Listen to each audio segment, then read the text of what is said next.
Hello, everyone, and as always, welcome back to Strategy Gaming Dojo, where we're finding, learning, turning the great strategy games. And today we're going to continue on with our basic tutorial for Gary Grigsby's War in the East 2. Now, I do believe this is part number 10. In this part, we will start jumping into the murky and mystical world of logistics. And I will spare you all of the cliches other than to say logistics win wars, right? That's what you always hear. It's not about the men, it's not about the machinery. It's all about how you move your supplies around to win wars.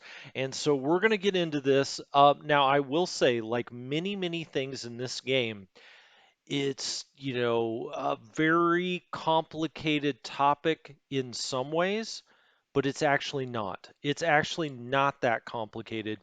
And as we get through this 2 to 3 part tutorial on logistics, I hope to pull back the veil so you can see exactly how it works in this game. And I think what you'll see is there's a lot going on under the hood. Fortunately, you don't have to be a mechanic. You can just say, you can kick the car and say work. And in many ways it will. Now, there are things that you do have to set up, but a lot of this stuff is abstracted. But let's get started by just talking generally about what's going on, okay? And for that, I get to draw. Yes, fantastic. You have 4 national supply sources. They are Berlin, Frankfurt, Vienna, and Prague.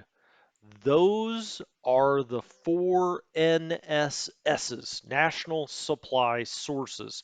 Everything that's produced in the game comes here out of some kind of wild abstraction and starts moving down railways. Okay, so you can see the railways moving out of Berlin. You can see all kinds of railways moving out of Frankfurt, out of beautiful Prague, and finally Vienna, home of the old Austrian Empire. Everything comes here and moves out through railways. These are national supply sources, okay? And that is the top of the food chain, the NSS. That sounds kind of scary, almost like it's one of the German death squads, but it's not. It's a national supply source. From there, it moves down railways. Rail. Chugga chugga choo choo. If I was a better artist, I would draw a locomotive here. I am not, unfortunately, or fortunately for your sake. So NSS's to rail. Okay? Everything in the game that's produced works this way. NSS to rail. Rail to either ports, look at this, or depots. Okay, I'll just do a D to save you. NSS to rail to ports or depots, and from ports or depots, they either go to other ports, so we'll just kind of put a P there, or all of this goes to units. All right, and that's how all logistics works in this game. And that can be, well, let's move over here and just talk about it. What can it be? Everything that's moving, starting at the NSS level, is called freight. All right. And freight is this abstraction that gets turned into cookies at the end. I mean, I I don't mean that to sound ridiculous. It really is all freight. Everything that goes from the NSS onto rails to either ports or depots or then ports to ports, but then eventually ends up at units is all called freight. It's all of the ingredients, all right? When it gets out to the units, it then gets turned into one of 4 things, okay? That can be general supply, food. Just think food. It could be general supply, okay? It can be fuel, so food, fuel, or bullets or ammunition, okay? Food, fuel, bullets, all right? Or it can be replacements. I am going to clear all of that out and redraw it. No, I am only kidding. But again, we're going from Berlin down a railway, okay?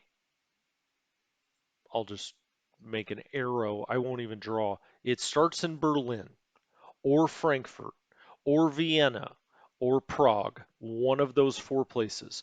You have no control over production. The game is going to make what it makes. You can't go in here and say, make more Panzer IVs. I want better tanks. You can't do that. You can't go here and say, I want more supply. I want more bullets. I want more fuel. You can't do any of that. Everything is made production wise by the game. It then starts in one of four places. All right. Then it moves down rail. All right. And it could move, let's say, all the way by rail to the depot at Warsaw. Or I'll click off here and move the map up a little bit. It can move from Berlin to a port. All right. That port right there. I don't know what that is, but we'll find out at some point.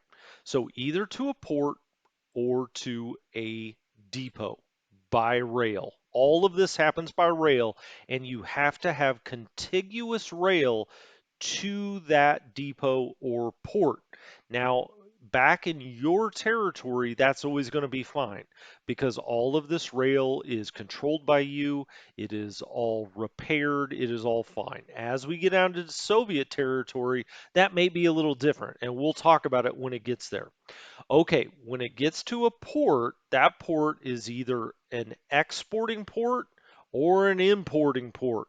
Okay, well, as you can imagine, all of the ports back here in Germany or even into Poland, we want to be exporting ports. Why is that? Because we want our other ports where we now have moved units up to, such as up here, we want them to be importing ports because we want them to get the quote unquote freight. And it will move across here if you set it up that way. And we're going to do that. And so it will all come out of this port from exporting ports to importing ports. Okay? Now then, out here at Warsaw, what happens? So let's get back down here. At Warsaw, it comes into this depot. And what is this depot set at? It's set at a 1. The way depots work is we go from a 0 and all national supply sources, whether it be Berlin, Frankfurt, and you can always see this star underneath your NSSs, and they will all be set at 0. So whether it be Berlin, well, that's Dresden, Berlin, Frankfurt, Vienna, or Prague, they're all set at 0, okay? Why is that? Well, because your depots have priority levels. And so you see this is a 1. Depots will never, ever ship to other depots that are lower than them in rank by this number. Now, you may say it can be a little confusing in your head at first. You say, well, this is a 0. This means it's nothing, right? No, it just means it's not quote unquote importing anything, it's exporting. So zeros export to ones and twos and threes and fours. In this game, you have, well, I guess 5 levels of depots running from 0 to 1 to 2 to, we're going to find a 3. I know we will. I think there's one up at Riga. A 3, and eventually all the way out to a 4. And if you just think of it as going point to point to point, 0 says, I'm not going to keep anything here. I'm going to push it out to numbers that are higher than me. In this case, it may push it to the 1s, but it may just bypass them and go straight to the 2s. So you see the 2s up here. Now ports, just keep this in mind as a general tip. Ports have got to be at a 2. Okay. Otherwise, they're never going to send anything anywhere if they're at a level 1. If something is at a level 0, it will not try to get any freight whatsoever. Okay, so again, we're talking about freight. We're not talking about any of those other individual things it turns into. In this case, it's just freight. So zeros go out to 1s and 2s or 3s. If we get up here to Riga, a 3, or all the way ultimately to a 4. All right. And that's kind of how you want to construct these logistical networks, which is it's coming out of Berlin, which is a 0. 0 goes to 1, 1 goes to 2, 2 goes to 3, and 3 goes to 4. And you want your 4 to be on repaired, good rail at a rail yard, and we'll talk about that, that has a lot of rail capacity, and you want that to be near the troops and set at a level 4 because that will supply all of your troops with freight. I say troops, your units with freight that will be turned into the things that they need depending on what they need. Okay? So let's back up for a second and talk about production. All right? And so here's your production screen. And I will tell you, just as somebody that plays this game a lot and played the first game a lot, you really don't need to pay attention to this unless you're really looking for something. So something specific. But in the grand overall scheme of things, you're not in control of production. The game is. It's going to produce things on a historical level. And so actually, let's get out of this screen for a second and let's look at Berlin. All right, so we're going to click on Berlin. And when you see over here at Berlin, there's a lot of stuff going on here. It's in Germany. You're shocked. It's player access. 39 population. This is set at a level of 100,000s. So in 1941, I guess it was 3.9 million. Supply and fuel. You don't have to worry about this, okay? Now, in towns, you can put anti-aircraft there. Now, this would be important if we were playing a Western Front game. It may be important in 1944 or 1945 if Berlin is getting bombed or could be bombed, uh, but really you don't have to worry about this too much at the start for certain. Okay, what's going on at Berlin? Well, it's making chassis for the SDKF Z6. It's making Panzer III chassis. Okay. It's doing armaments production, HS-126 airframes, vehicles, Ju-87, Ju-88, making some Stukas back here. It's got a rail yard, level 9. Now that is important, but we'll get to that. Manpower, resource production, heavy industry. It's doing all of this. And you know what you have to remember about all of that? Nothing. There's nothing you can do about it. You can't move those factories. You can't make them make something else. You can't, up their production, lower their production. There's nothing you can do about it. And that's why I say in this game, people think about the logistics being so complicated, and they are, but it's all under the hood. And so you don't have any control over any of this. The only thing to remember is a size 9 rail yard, because that actually is something that has something to do with what you can control. Okay? I will say as we go back to the production screen, there is one important thing that you want to remember, and that is how much is in your pool, all right, of different items. These are elements, right? They're in the table of equipment and they make up your various units or air squadrons. And so you see all of the planes here, the E3, the E4B, the 109E7, so on and so forth. This is how many we have kind of in stock. what's on the shelves that we can pull off of here. And so that can become important when you start deciding how many units you want to upgrade. So let's say that you have a unit that I'm just going to talk about tanks. Everybody understands tanks, right?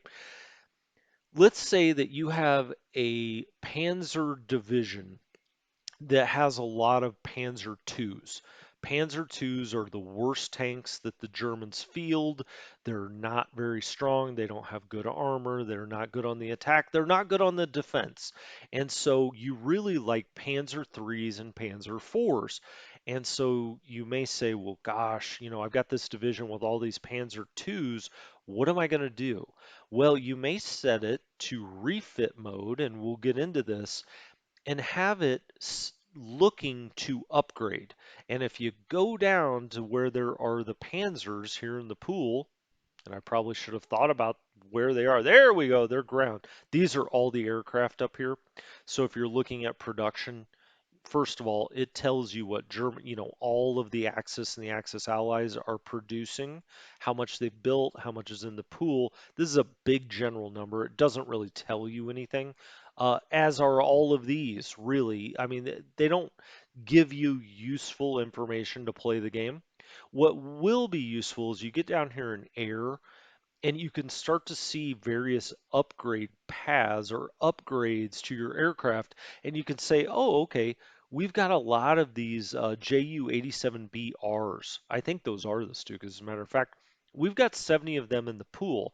I should look around for my dive bomber air squadrons, or I should call them what they're called in the game, air groups, um, and see if any of those should be upgraded. And if you're doing upgrades manually, you can say, hey, I've got a group of 35 planes, let's say, that are all of the previous model, and it's telling me 87BRs are the next upgrade.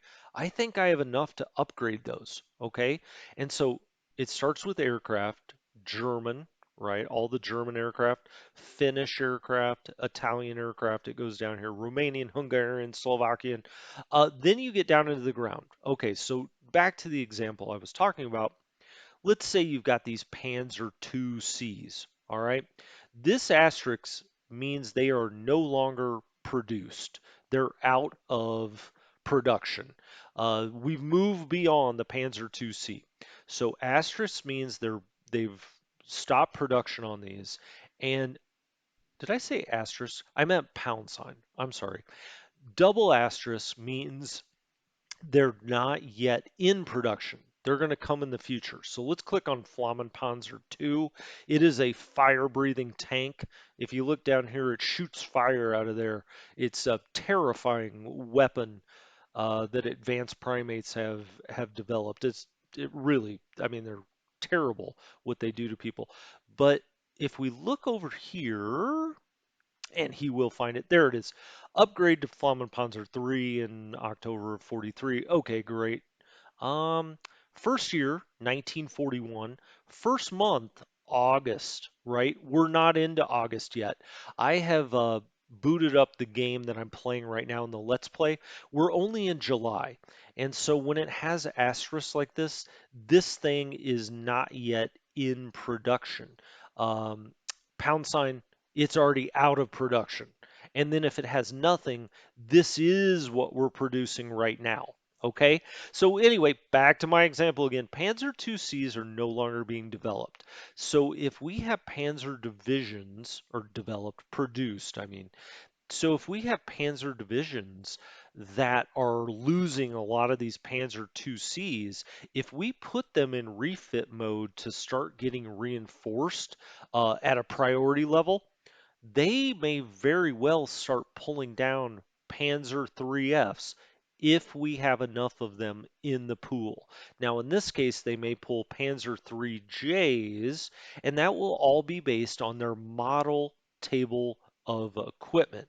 And if you go back to, I think it was episode 5 or so, and we talked about the table of equipment, for each unit. You can see that on the back of the card, and you can compare it to its model table of equipment. Now, that model will upgrade as the game goes on, but in addition to that, if that unit has a lot of Panzer II-Cs and it can't get Panzer II-Cs, it may get Panzer II-Fs, or it may say heck with it and get Panzer III-Fs. And so this is the one way I find these production reports kind of interesting, or they can tell you something that will help you with the game, and that is how much is in the pool. So we have a lot of Panzerjäger 35RFs.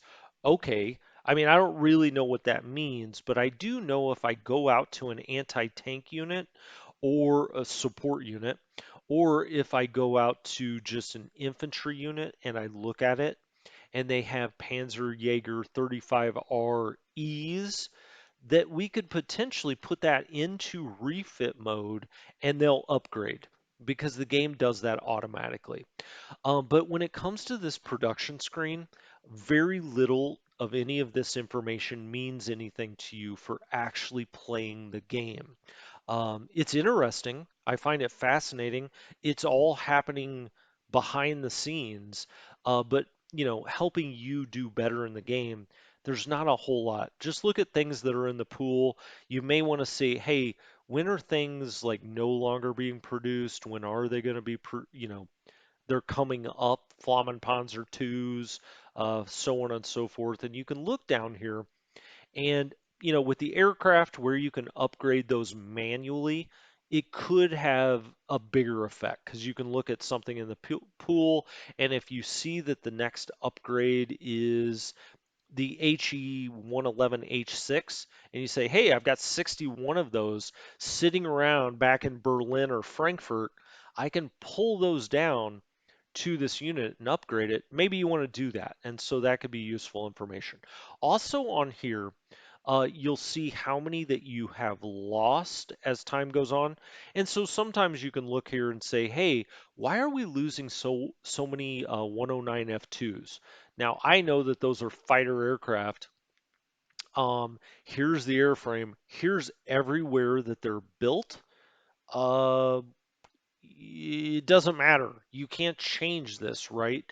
And so you can look at it, and that's great. That's cool. A lot of them are built in Leipzig, but there's nothing you can do about that. You can look here, but you could say, okay, I'm losing a lot of 109 F2s. That's probably the thing we've lost most in the game. What am I going to do about that? Where are they based? Why am I running missions where I'm losing so many of them? And so on and so forth. You can do the same thing with the ground units. You get down here. It's not showing us ground units. Why is that? It's a good question, actually. Um, But you can look at these and say, okay, I'm losing too many of this or that or whatever. Oh, I know what it is. We haven't run the ground phase for this turn yet. This is how many have been lost. And it's showing this because we've actually done the air execution phase here. And so you're getting an insight into how many have been lost this turn. God, that's a ridiculous number. Is that true? I don't know. Let's go to losses this turn. Now, that's the losses screen. I say I'm just showing you things as we go along. No, we haven't lost that many. So it's showing us the total. I think the reason on the production screen it wasn't showing us that is we haven't completed the ground phase, so it's not showing us the full numbers. Okay, I hope that's what it is. That's what I think it is. What else could it be, you know, could be useful to you over here? Well, you can see how much fuel stores you have, how many are in the pool, so on and so forth. But really, the important thing here is vehicles in units. And you see here 328,955 vehicles in units, as opposed to how many you have requested or need. I say you, the game has to move freight around, and that's 325,000. This always needs to be better than this. Otherwise, you're going to have supply problems. Now, you may say, what can I do about that? Well, there's nothing that you can do, let's say, per se, from production. The best way to deal with this problem is have your units close to really good depots so they don't have to use more trucks. All right. And so You see there are a lot of trucks in depots, trucks in the pool, trucks in repair, so on and so forth. But the really important thing here is the closer your units are to depots, the fewer of number of vehicles they'll have to use to drive back to the depot, get freight, and bring it back to the unit. So, again, this is just a number I think that's useful uh, on the production screen, there aren't a lot of them, at least to me, and the way I play. But I really think that you should think about production and think, you know what, this is a really abstracted concept. All that production does is produce freight. And then my job starts at the NSSs or National Supply Sources. Again, Berlin, Frankfurt, Prague, and Vienna. Everything that you do starts from there, but in some ways, that's not even true because all of these railways are going to be fine until late in the war. If the Soviets start getting into German territory or down into Austrian territory or down near Prague, for instance, then you may have to start worrying about other things. I can tell you that you have these four NSSs.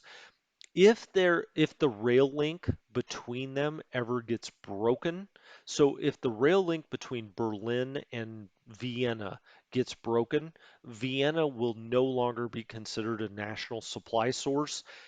At that point, you've pretty much lost the game. And so, I mean, we can go through all of the permutations of what would happen when you lose a national supply source. My best advice would be don't.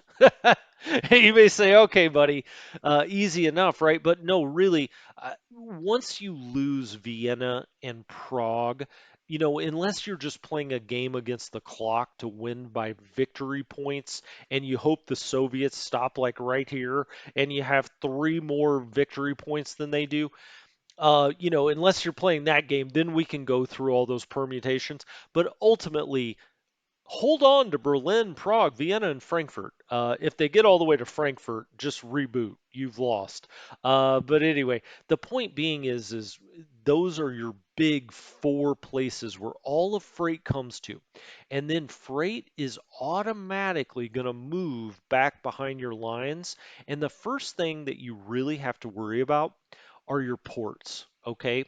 And when we come back next time, we're going to start in the ports and we're going to talk about what you can do with those ports, okay, to make them export ports or import ports. We'll talk about naval interdiction with your planes because that becomes very important. You can't get freight into import ports if they're interdicted. And so I've been fighting up here starting this turn with the Soviets to create a path to get down into Riga as an import port so we can get freight in there. Okay. And right now we're at a standstill. You can see here, the Soviets have interdiction here, but we're tied with them 1-1. So we can get freight through here, but we need to take care of this to make sure we don't get cut off to Riga. But we should have all of these ports back in Germany and also to some degree in Poland exporting out to those import ports. Just think of it just like a rail line through the sea. It's like you're just connected by rail if you can get into those ports. But we'll go through all of that next time. And then we're going to go from the ports and the depots. Well, then we'll go all the way through depots and what you're thinking about, how you link them up, why you want one to be one, a two, a three, a four. We'll go from those down the rail lines out to further depots, and then we'll go from the ultimate depot, whether it be here or here, to the unit, and then we'll go into the units and talk about all of the information you can see, what you can control, what you can't. The main things to take out of this episode is you can't control production at all. So just kind of almost set it aside. It's a very important component of the game, but the game, the AI, the little men in the machine handle all of that. And then your job is to get what is called freight from your national supply sources out to the ultimate units you want that freight to get to, and then they turn it into supply, fuel, bullets, and replacements, which are the four things you have to worry about. Okay, this is Strategy Gaming Dojo. I'll be back tomorrow with part two of logistics. Hopefully you like this. Hopefully you found it entertaining. If you did, give it a like just so I know that you enjoyed it. Give me a subscribe, go to Twitter, join our Discord, so on and so forth. People always tell me to remind others of that. But anyway, this has been a lot of fun for me. Hopefully it was for you too. Strategy Gaming Dojo. I'll talk to you next time. Have a good one.